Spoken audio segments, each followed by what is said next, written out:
கர்த்தர் எல்லாவற்றிலும் முதன்மையை தேடுகிறார். Our Lord is also so, he wants to be prioritized. வேதாகமத்திலே முதல் காணிக்கை யார் கொடுத்ததாக எழுதப்பட்டிருக்கிறது? You know, in the Bible, who gave the first offering?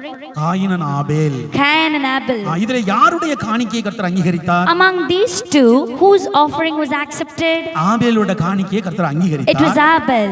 காயினுடைய காணிக்கையை நிராகரித்தார். Lord rejected the offering of Cain.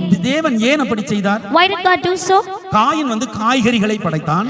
Cain, he gave all the vegetables. ஆபேல் ஆட்டுக்குட்டியை படைத்தான். Abel gave lamb. கர்த்தர் நான் வெஜ், அதனால அவர் ஆட்டுக்குட்டி கொடுத்தவனை ஆசீர்வதிச்சாரு, வெஜிடபிள் கொடுத்தவனை நிராகரித்தார். அப்படியா? Is it so that the Lord is a non-vegetarian? That is why he blessed Abel's lamb and he accepted, and he did not accept Cain's vegetable? அப்படி அல்ல.